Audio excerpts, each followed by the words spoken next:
नहमदु व नसल्ली अला रसूलिहिल करीम अम्मा बाद फ़अऊज़ु बिल्लाहि मिनश शैतानिर रजीम बिस्मिल्लाहिर रहमानिर रहीम। या अय्युहन्नासु इन्ना खलक़नाकुम मिन ज़करिन व उन्सा वजअलनाकुम शुऊबन व क़बाइला लितआरफ़ू इन्न अक्रमकुम इंदल्लाहि अत्क़ाकुम। वक़ालन नबिय्यु सल्लल्लाहु अलैहि वसल्लम मन इंतसब इला गैरि अबीही औ तवल्ला गैर मवालीही फ़अलैहि लअनतुल्लाहि वल मलाइकति वन्नासि अजमईन। सदक़ल्लाहु मौलानल अज़ीम व बल्लगना रसूलुहुन नबियुल करीम। अपनी मिट्टी पे चलने का सलीका सीखो, अपनी मिट्टी पे चलने का सलीका सीखो, संगे मरमर पे चलोगे तो फिसल जाओगे। इंतहाई काबिल कद्र सामीन, आज दूसरी दफ़ा आपके सामने ख़ानदान अब्बासिया के ऊपर वीडियो लेकर हाज़िर हुआ हूँ। और पहले की निस्बत इस वीडियो का जो है वो उन्वान थोड़ा सा चेंज है, वजह जो है वो और है। पहली जो वीडियो हमने बनाई थी तकरीबन 21 फरवरी 2020 को, वो वीडियो हमने जब इसी चैनल के ऊपर अपलोड की तो चंद शरपसंद अनासिर थे, कह लें, ये चंद लोग थे जिन्हें वो वीडियो पसंद ना आई, जिसकी वजह से उन्होंने तकरीबन जो है वो 20 जून 2021 को, दानिश गालबन नाम है उनका साहब का, उन्होंने एक वीडियो उसके जवाब कह के अपलोड कर दी। गो कि वो जवाब नहीं था उस वीडियो का, इंतहाई मुज़हिका ख़ेज़ उसमें उन्होंने बातें की। मैं इंशाल्लाह कोशिश करूँगा साथ साथ वीडियो के कुछ क्लिप्स भी आपको दिखाता चलूँगा। तो पहले तो मैं अपनी जो पहली वीडियो थी उसकी तरफ आता हूँ और उसका कुछ बैकग्राउंड आपके सामने अर्ज़ कर देता हूँ कि वो वीडियो बनाने का मेरा मकसद क्या था। उस वक्त के जो मुत्तहिदा इत्तेहाद अब्बासिया थी, जो पूरे पाकिस्तान में तकरीबन काम कर रही थी, और उसके KPK के सदर थे आज़म ख़ान के नाम से। जब मुत्तहिदा इत्तेहाद अब्बासिया वालों को पता चला कि आज़म ख़ान का ताल्लुक़ जो है वो अब्बासी फ़ैमिली से नहीं है और गलत निस्बत वो करते हैं अपनी जो है वो अब्बासी फ़ैमिली की तरफ, तो मुत्तहिदा इत्तेहाद अब्बासिया वालों ने जो है वो एक कमेटी बनाई 3 रुकनी। उसने फ़ैसला दिया कि कोई वो सबूत पेश नहीं कर सके। जब उन्होंने फ़ैसला दे दिया तो उस वक्त के जो जनरल सेक्रेटरी थे मुत्तहिदा इत्तेहाद अब्बासिया के, उनके चूँकि ताल्लुकात ज़्यादा थे आज़म ख़ान साहब के साथ, उनका नाम था शफ़ीक ख़ान उर्फ़ कैफ़ी शबासी। तो उन्होंने अपने तौर पर तहकीक कह लें कि, या ये कह लें कि वो दारान कोट गए, वहाँ पर कब्र के आसपास कुछ लोगों से, 2-4 लोगों से मुलाकातें की, वीडियो भी कुछ उन्होंने बनाई थी। वो बनाने के बाद उन्होंने जो है वो आके अपना एक फ़ैसला सुना दिया और उस फ़ैसले को ये बावर कराने की कोशिश की कि जैसे वो उनका ज़ाती फ़ैसला नहीं बल्कि पूरे मुत्तहिदा इत्तेहाद अब्बासिया का फ़ैसला है। उस वक्त मैं भी मुत्तहिदा इत्तेहाद अब्बासिया में था। तो उनके उस फ़ैसले को मैंने चैलेंज करते हुए एक वीडियो बनाई थी और उसमें जो उन्होंने बातें की थी या जो जो उन्होंने सबूत पेश किए थे, उन सब का मैंने जवाब उस वीडियो के अंदर दिया था कि ये आपने जो सबूत पेश किए वो बिल्कुल गलत हैं, बेमाना हैं, मनगढ़ंत हैं। तो उस वीडियो के जवाब में जो है वो इन दानिश साहब जो हैं, इन्होंने एक वीडियो अपलोड की 20 जून 2021 को। पहले तो उस वीडियो के नीचे जो मेरी थी उसके नीचे कमेंट इन हजरात के आते रहे, जिसमें वो ऊट पलांग जो है वो कमेंट वगैरह करते रहे, लेकिन मैंने इसलिए अवॉइड किया उनके उस कमेंट का जवाब देने से, क्योंकि वो लोग जो है वो बातों से ही लग रहा था कोई इल्म ही नहीं है बल्कि शरारती किस्म के लोग हैं। बहरहाल वहाँ पर मैंने एक कमेंट ज़रूर छोड़ा था कि आप लोगों में अगर ज़रूरत है तो वीडियो का जवाब वीडियो की सूरत में दो, पता चल जाएगा कि आपके पास कितने दलाइल हैं या क्या है।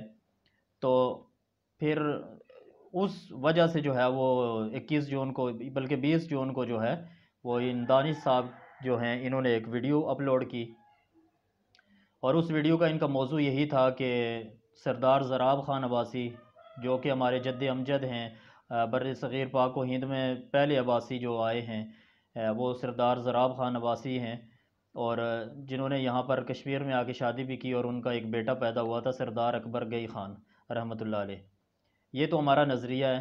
तो वो जो दानिश साहब हैं उन्होंने ये नज़रिया पेश किया कि उनकी जो शादी है वो अरब शरीफ में हुई और वहाँ उनके 2 बेटे पैदा हुए, दोनों उनके साथ आए और उसने वो नाम भी बताए, एक मई ख़ान बताया, दूसरे जो यही सरदार अकबर गई ख़ान। बहरहाल उस पे फिर उसने कुछ वो जो दानिश साहब थे उन्होंने कुछ अपने तौर पे तहकीकी बातें भी की, और कहते रहे कि ये जो है मेरे पास इनका पूरा एविडेंस है, सबूत हैं, लेकिन वीडियो के शुरू से लेके आखिर तक वो कोई सबूत पेश उसमें ना कर सके, ज़बानी कलामी बातें वो करते रहे। बल्कि आगे चल के जब वो वीडियो के एंड में वो पहुँचे तो वहाँ पर वो इस बात को मान भी गए थे कि ये जो बातें हैं ये सीना बसीना हम तक पहुँची हैं। तो सीना बसीना बात पहुंचना और बात होती है, और एविडेंस जो है वो एक और चीज़ होती है। सीना बसीना ये बात है कि एक पुश से दूसरी पुश तक चले चलते चलते चलते दरमियान में वो कहीं गड़बड़ भी हो जाती है कि वो बात किसी और के पल्ले पड़ गई, तो उसने भी अपने आप को अब्बासी लिखवाना शुरू कर दिया, तो इनको उसके थ्रू पहुंची तो इन्हें ये जैसे लगा कि जैसे वो वाकई सीना बसीना पहुंच रही है और सही पहुंच रही है। तो सीना बसीना जो बात होती है उसका कोई भी यानी कि प्रूफ किसी सूरत में भी पेश नहीं किया जा सकता। हाँ, अलबत्ता बात वो मोतबर होती है कि जो किसी किताबी शक्ल में या किसी ऐसी सूरत में मौजूद हो कि उसको हम सबूत के तौर पे पेश करें तो अगला कबूल भी कर ले। बहरकैफ वो किसी किस्म का भी सबूत उस पूरी वीडियो के अंदर पेश नहीं कर सके, सिर्फ ज़बानी कलामी बातें करते रहे, और आखिर में जाकर उन्होंने चंद एक किताबों के नाम लिए, और वो किताबें भी मन गढ़ंत थीं। उस नाम से कोई किताब भी मौजूद नहीं है। 7 किताबों के उन्होंने नाम लिए और सारे के सारे मन गढ़ंत नाम थे। उस नाम से कोई किताब भी ना हमें आज तक हमारी नज़र से गुज़री है और ना ही हमारी सर्च के अंदर आई है। अगर तो वो कहते हैं कि वो इस दावे में सच्चे हैं और वो किताबें वाक़ईतन मौजूद हैं, तो उन्हें चाहिए होगा कि मेरी इस वीडियो के बाद एक और वीडियो अपलोड करें और उसमें उन किताबों के सबूत भी पेश करें। वो किताबें बाकायदा इन कैमरा आके दिखाएं कि वाकई ये किताबें जो हैं वो हैं। जैसे मैं अभी आज कुछ इनकी जो इन्होंने तारीख़ बयान की थी उसका रद्द करूँगा, और उसके दलाइल में चंद पेजेस भी इंशाल्लाह यहाँ पर मैं शो कराऊँगा, उन किताबों के टाइटल वगैरह भी, ताकि आप हज़रात के सामने वो चीज़ें आ जाएं। ऐसे उनको भी चाहिए कि वो भी सबूत अच्छी तरह से जो है वो तैयार करें और उसके बाद पेश करें। तो आते हैं डायरेक्टली उन बातों की तरफ, काफ़ी टाइम वेस्ट हो चुका है।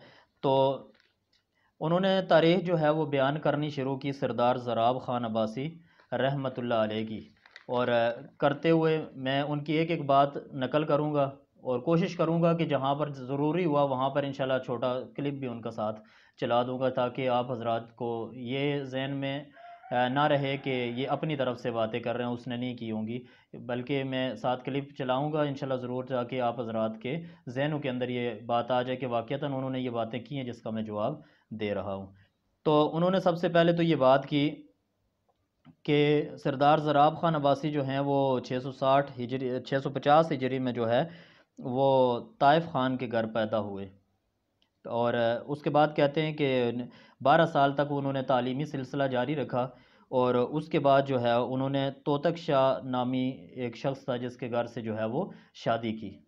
जो तारफ़ है सपा सलार ज़ुराब ख़ान साहब का, उनका तारफ़ ये है कि वो 650 हिजरी में ताइफ़ ख़ान साहब के घर पैदा हुए थे, और 12 साल तालीमी सिलसिला जारी रखने के बाद आपने तोतन शाह नामी एक सौदागर के घर से शादी की। तो आपने सुना कि 650 में वो कह रहे हैं कि वो पैदा हो रहे हैं ताइफ़ ख़ान साहब के घर, और 12 साल वो तालीमी सिलसिला जारी रखते हैं, यानी कि जब उनकी उम्र जो है 662 हिजरी के अंदर जो उनकी उम्र है वो 12 साल हुई, तो उन्होंने तालीमी सिलसिला छोड़ा और उन्होंने शादी कर ली। पहली बात तो ये है कि मर्द जो है वो, जो हजरात देख रहे हैं उनको पता होगा कि जवान कब होता है और कब उसकी शादी करना जो है वो जायज़ है या क्या। सारी मैं उस बात बहस की तरफ नहीं जाना चाहता। तो अगर तो उनकी 12 साल की उम्र में शादी हुई है तो पहली तो बात है ये शादी जायज़ ही नहीं है, और आप उनकी शादी वहाँ पर 12 साल की उम्र में करवा रहे हैं, और ये इंतहाई एक ये समझ लें कि एक इल्ज़ाम है, समझ लें या इसको यूँ कह लें कि आपने इंतहाई मुज़हिका ख़ेज़ बात की है ये उन हमारे जो जद्द अमजद थे सरदार ज़राब ख़ान अब्बासी अलैहिर्रहमा, उनके ऊपर, कि उन्होंने 12 साल की उम्र में शादी कर ली।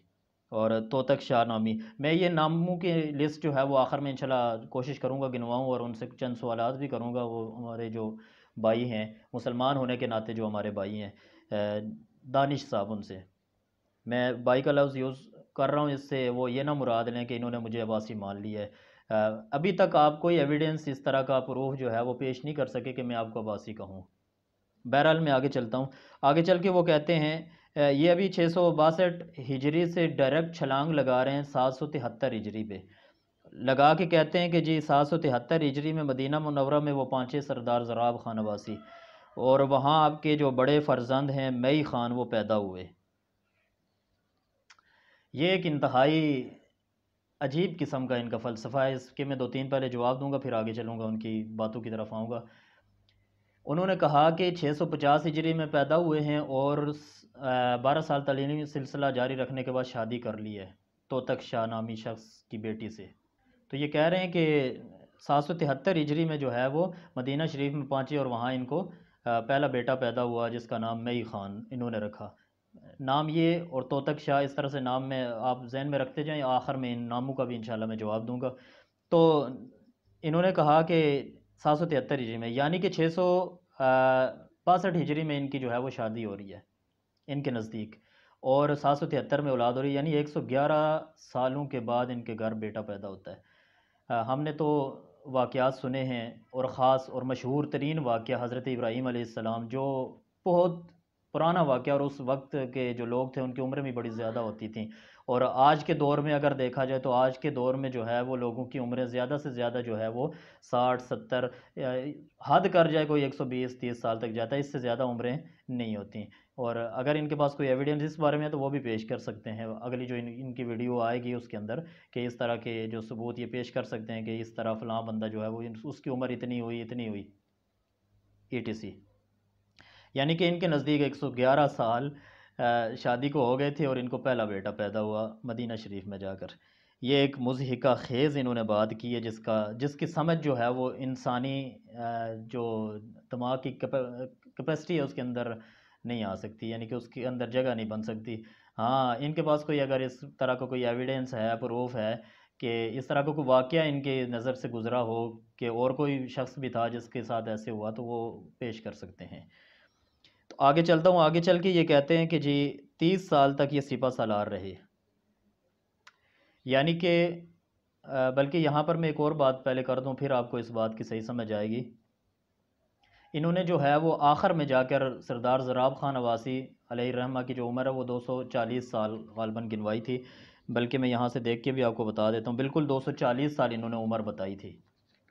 और ये कह रहे हैं 240 सालों के अंदर सिर्फ 30 साल जो है वो सिपा सालार रहे हैं।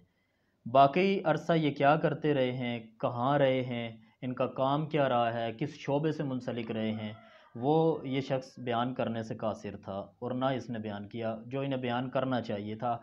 अगर तो ये कहते हैं कि हमारे पास अथेंटिक तारीख़ है, हमारे पास जो है वो प्रूफ हैं, हमारे पास जो है वो एविडेंस हैं, जैसे ही इन्होंने शुरू से आखिर तक ये राल अलापते रहे हैं बार बार, एविडेंस एविडेंस एविडेंस, लेकिन एविडेंस लफ्ज़ से आगे ये नहीं जा सके बेचारे। बहरहाल अगर ये कहते हैं कि 30 साल सिर्फ उन्होंने जो है वो सिपह सालारी की है, तो बाकी अरसा ये क्या करते रहे। हालांकि तारीख दान इस बात पे गवाह हैं कि एक शख्स जब सिपह सालार बन जाए, बल्कि सिपह सालार ही नहीं, मैं इससे भी एक कदम आगे बढ़ के कह दूं तो बेजा नहीं होगा कि अगर एक शख्स एक दफ़ा जिहाद पे चला गया तो उसकी सारी ज़िंदगी जिहाद में गुजरती है, और ये कह रहे हैं से कि अपनी 240 साल ज़िंदगी में सिर्फ 30 साल सिपह सालार रहें, बाकी अरसा ये सारा ये। इन्होंने आगे जाके एक और मुज़हिका ख़ेज़ इनके हवाले से बात की थी, मैं उस मकाम पर इंशाल्लाह उस बात का भी जवाब दूंगा जो इन्होंने कहा था कि ये क्या काम करते रहे। बहरहाल आगे जाके ये कहते हैं कि 797 हिजरी में ये मास्को जो है वो तशरीफ़ ले गए और इस तरह से वहाँ से काफ़िले के थ्रू जो ईरान पहुँचे और वहाँ क़याम किया।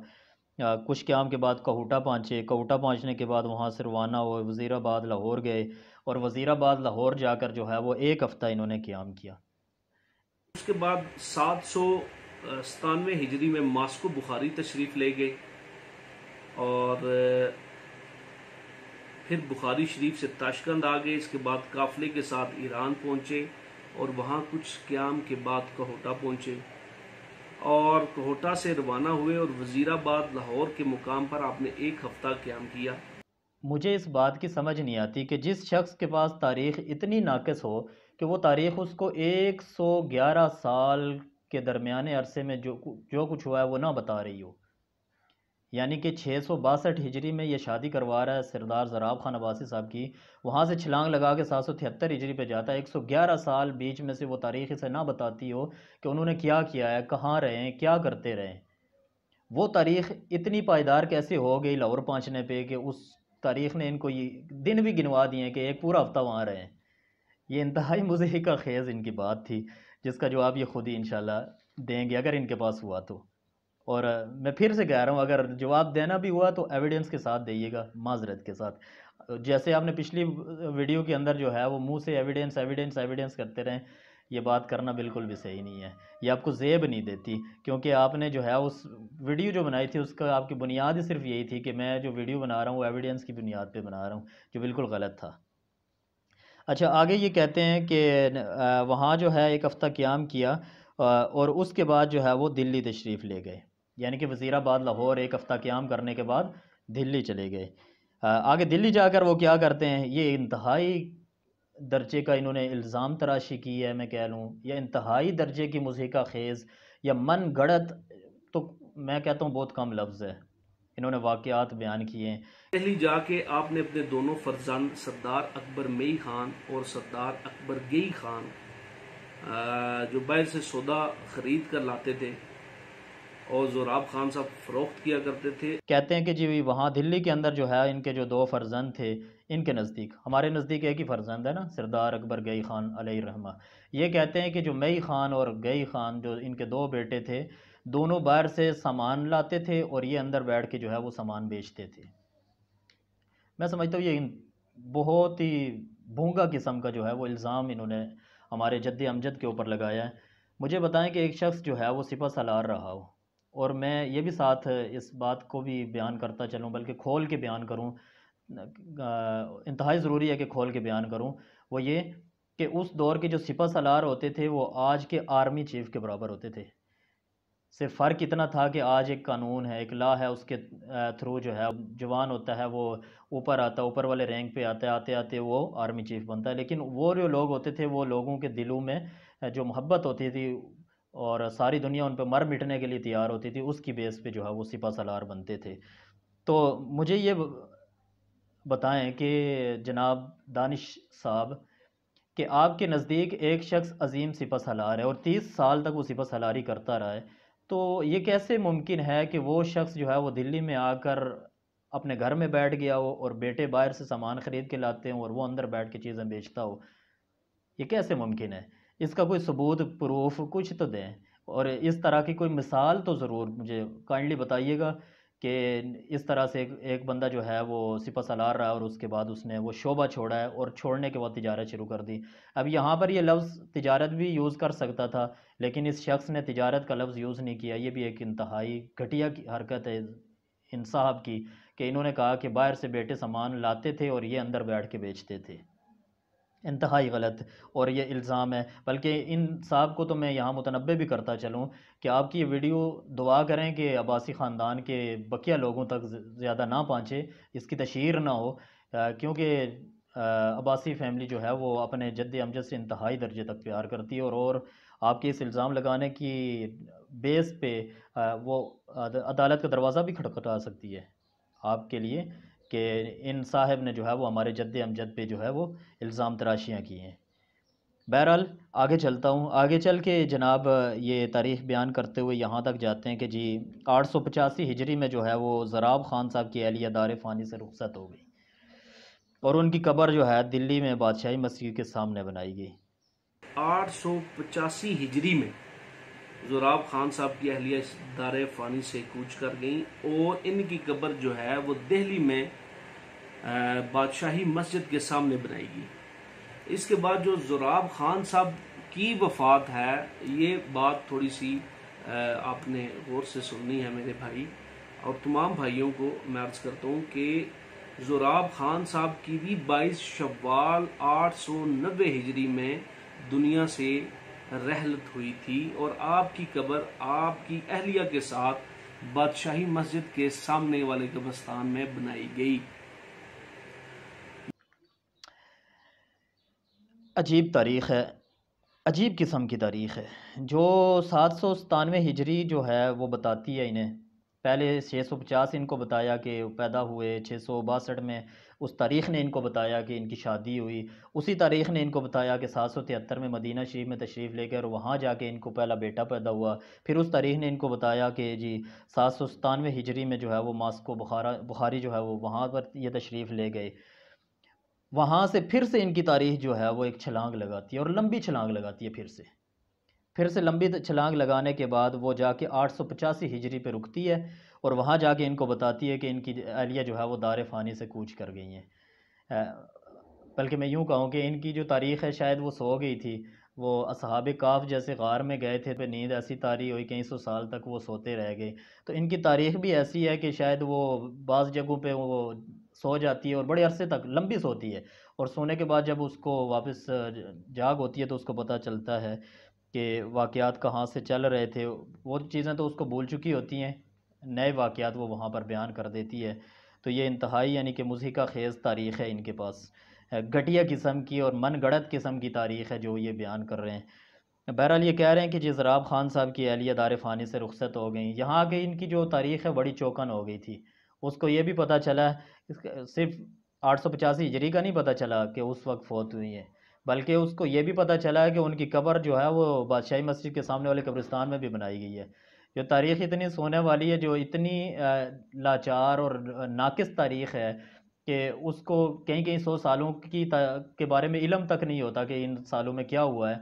तो यहाँ आकर वो उसको एक-एक इंच का पता चल जाता है कि अभी क्या हो रहा है। अजीब किस्म की तारीख़ है इनकी। बहरहाल इनकी तारीख़ इस तरह की है या फिर ये ख़ुद अपनी नज़रें चुरा रहे हैं, वल्लाहु आलम बिस्सवाब। आगे चल के कहते हैं कि इसके बाद ज़राब ख़ान साहब की जो वफ़ात है वो 22 शवाल 890 हिजरी को हुई, यानी कि 885 हिजरी को उनकी अहलिया वो फ़ौत हुई और उसके बाद 5 सालों के बाद जो है वो ज़राब ख़ान साहब भी दुनिया से रुखसत हो गए। और यहाँ आकर उन्होंने जो है वो इस 890 का जो हिस्सा था इसको कैलकुलेटर लिया, मैं अपने ख़्याल में सोचता हूँ कैलकुलेटर लिया होगा, लेकर यहाँ पर 890 लिखा, लिखने के बाद यहाँ 650 के साथ उस को जो है इस 890 से माइनस करके इन्होंने देखा जी कितना बनता है, तो इनके सामने जो जवाब आया वो 240 आया। तो इन्होंने बयान कर दिया जी बहुत अच्छे जनाब दानिश साहब, आप मैथ में 1 क्लास के जो बच्चे होते हैं, जो जमा तफरीक प्लस माइनस के सवाल करने में माहिर होते हैं, उनके बराबरी आपकी की जा सकती है बिल्कुल। बहरहाल आगे चल के ये हज़रत जो है वो फरमाते हैं कि आपकी कब्र भी आपकी अहलिया के साथ जो है वो बादशाही मस्जिद के सामने वाले कब्रिस्तान में बनाई गई है। अच्छा जी, इनको इस तारीख़ यहाँ पर थोड़ी सी चौकन थी चूँकि इनकी तारीख़ इनका कसूर नहीं है, वो नींद से जो है वो बेदार हो चुकी थी, इसलिए यहाँ पर सारी बातें इनको बता रही है। आगे चल के ये कहते हैं कि 900 हिजरी में कश्मीर में शहनशाह बग्गा ख़ान की हुकूमत थी। पहला चैलेंज यहाँ मैं आपको करता हूँ कि शहनशाह बग्गा ख़ान के नाम से कश्मीर का कोई शहनशाह आप तारीख़ की किताबों से मुझे दिखला दें। ये मैं इंशाल्लाह आखिर में फिर से ये जितने मैं चैलेंज करूँगा इनको गिनवा भी कोशिश करूँगा कि दूँ, ताकि आपको आखिर में याद भूल ना जाए मैंने चैलेंज क्या किया किए, क्योंकि इनके आपने जवाब ज़रूर देने और सबूतों के साथ देने, किताबी हवालों के साथ देने, जो सामने इन कैमरा आके बताने, मुंह से सिर्फ बयान नहीं करने, ताकि आप यहाँ बयान कर रहे हों, यहाँ स्क्रीन के ऊपर वो सफ़ात जो हैं वो चल रहे हों और हाईलाइट किए हुए हैं कि उनके अंदर वाकई ये चीज़ें जो हैं वो लिखी हुई हैं। बहरहाल कह रहे हैं 900 हिजरी में जो है वो शहनशाह बग्गा ख़ान की हुकूमत थी कश्मीर में, और उस बग्गा ख़ान की हुकूमत जो है उससे शादी हुई जनाब। हाँ, उस शहनशाह बग्गा ख़ान की जो बेटी थी उसके साथ ये शादी करवा रहे हैं जी मई ख़ान की। जैसे उन्होंने एक किस्सा बनाया, एक फ़र्ज़ी कहानी गढ़ी मई ख़ान के नाम से, ऐसे उनकी शादी भी करवाने के लिए जो शहनशाह है वो भी एक फ़र्ज़ी इन्होंने बना लिया कश्मीर का। तो ये सारी इनकी कहानी जो है ये है फ़र्ज़ी, ना मई ख़ान के नाम से कोई बंदा आया और ना ही जो है वो शहनशाह बग्गा ख़ान के नाम से कोई बादशाह रहा जिसकी बेटी से किसी ने शादी की हो। बहरहाल इनकी ये जो बात है कि 900 हिजरी में जो है वो मई ख़ान की शादी हुई। 900 हिजरी में कश्मीर में शहनशाह बग्गा खान की हुकूमत थी और शहनशाह बग्गा खान की एक बेटी थी जिसका नाम था फुलांदी शहजादी। ये अकबर मई खान और सरदार अकबर गई खान की 2 शादियां हुई, एक बादशाह की तरफ शहनशाह बग्गा खान की तरफ से हुई और जो अकबर गई खान थी उनकी शादी जो है वो समुंदरा शहजादी के साथ हुई। मैं थोड़ा सा आपको अपनी वीडियो में थोड़ा सा पीछे ले चलता हूँ। इन्होंने कहा था, मैंने पहले आपको थोड़ी सी देर पहले बताया था कि इन्होंने कहा कि जी जो सरदार ज़राब खान अब्बासी हैं वो 773 हिजरी में जो है वो मदीना शरीफ तशरीफ़ ले गए और वहाँ इनका बड़ा बेटा जो है वो मई ख़ान पैदा हुआ। और यहाँ पर ये शादी करवा रहे हैं जी 900 हिजरी में। और यहाँ पर अगर काउंटिंग आती होगी इनको, आती ना भी हो तो इन्होंने जैसे कैलकुलेट किए है वो सरदार ज़राब खान साहब अब्बासी की उम्र जांचने के लिए, ऐसे यहाँ भी कर लेते तो शायद ये फंसते ना इस बात में। तो इन्होंने जो है जो बताई है 773 हिजरी में विलादत और 900 हिजरी में जाके इनकी शादी करवा रहे हैं, यानी कि 127 साल की उम्र में शादी हो रही है मई ख़ान की। मेरा दूसरा चैलेंज दानिश साहब आपसे है, वो ये है कि तारीख़ इंसानियत में कोई शख्स भी, सिर्फ मैं उम्मत मुहम्मदिया सल्लल्लाहु अलैहि वसल्लम में नहीं कह रहा, तारीख़ इंसानियत की बात कर रहा हूँ। और उसमें चाहे आप रवायात जो हैं वो रवायात ऐसी लेके आएँ कि जिनकी कोई सनद हो, बल्कि मैं इससे भी एक कदम आगे बढ़ा देता हूँ। आप बेशक वो बनी इसराइली जो रवायात हैं उनमें से भी ढूंढ के ला सकते हैं। कोई एक शख्स मिसाल के लिए पेश कर दें कि जिसकी शादी जो है 127 साल की उम्र में हुई हो। आप जो हैं वो मई ख़ान की शादी 127 साल की उम्र में करवा रहे हैं। और आगे जाके आपने इससे भी मुज़हिका ख़ेज़ बात की है, वो ये कि जी मई ख़ान के 18 बेटे पैदा हुए हैं। एक बंदा जो 127 साल की उम्र तक करता क्या रहा है, मुझे वो तो बताएं पहले। 127 साल की उम्र तक उसने शादी क्यों नहीं की, ये वजह आपने बतानी है। और शादी ना करने की वजह बताने के साथ साथ आपने मुझे ये भी बताना है कि जो बंदा 127 साल की उम्र में शादी करे उनकी कोई मिसालें दो चार फिट करके मुझे बता देनी है कि जी फ़लाँ नबी के दौर में जी फ़लाँ नाम का शख्स था, उसकी शादी इतनी उम्र में हुई थी। या हमारे जनाब सरकार दो आलम सल्लल्लाहु अलैहि वसल्लम की उम्मत में जी फ़लाँ दौर में फ़लाँ हिजरी में जी फ़लाँ शख्स था जो फ़लाँ शहर का रहने वाला था, मुल्क का रहने वाला था, उसकी शादी जो है वो 127 साल की उम्र में हुई या इससे ज़्यादा उम्र में हुई। तो ये आपने मिसालें, दूसरी बात है आपने ज़रूर देनी है। और तीसरी बात आपने ये ज़रूर मुझे बतानी है कि एक शख्स जो है वो उसकी 127 साल की उम्र में अगर शादी हो तो उसकी जो है वो औलाद इतनी कैसे हो सकती है कि 18 बेटे उसके पैदा हुए। बेटियां तो आपने गिनवाई नहीं, पता नहीं वो भी कितनी आपके यहाँ होंगी। तो इतनी औलाद कैसे पैदा हो सकती है, और शादी भी आप सिर्फ एक करवा रहे हैं उनकी। यानी कि एक शादी से हज़रत साहब कह रहे हैं कि उनकी इतने बेटियां और बेटे और बेटियां पैदा हुए हैं। ये कोई मिसालें मुझे ज़रूर दिखाइएगा, वरना सामीन है ये समझ जाएंगे कि आपने बहुत ही मुज़हिका ख़ेज़ किस्म की बातें की हैं। तो इसलिए आपको सबूत ज़रूर इन बातों के देने होंगे। यहाँ मैं एक और बात आपको बताता चलूँ दानिश साहब, बल्कि मैं पूछता चलूँ आपसे कि सरदार अकबर गई ख़ान साहब की औलाद मरी में, हज़ारा में, कश्मीर में, बल्कि मैं ये वो कहूँ कि खैबर से लेके कराची तक फैली हुई है। एक भाई की औलाद, आपके नज़दीक दूसरे भाई के 18 बेटे हैं। तो मुझे बताएं कि इतने बेटे उसके होने के बावजूद उसके आप दो चार लोगों के अलावा उसकी औलाद कहाँ गई, मर खप गई, कहाँ गई, उसके बेटे या उसकी औलाद कहाँ रहती है, वो मुझे ज़रूर सबूत पेश कीजिएगा और उनकी पूरी एविडेंस दीजिएगा कि जी फ़लाँ फ़लाँ जगह पे हमारे जो हैं वो ख़ानदान के लोग रहते हैं। फ़िलहाल यहाँ तक ही हम इक्तफ़ा करते हैं वीडियो का। बाकी जो उनके कुछ तारीख़ उन्होंने बयान की थी, कुछ वाक़यात मनगढ़ंत बयान किए थे, उनको जवाब इंशाअल्लाह दूसरे हिस्से में इंशाअल्लाह मैं दूँगा, क्योंकि वीडियो काफ़ी ज़्यादा लंबी हो गई है। तो इंशाअल्लाह दूसरा हिस्सा जल्द ही इंशाअल्लाह मैं यूट्यूब पे बना के चढ़ा दूँगा। व आखिर दावाना अनिल हम्दुलिल्लाहि रब्बिल आलमीन।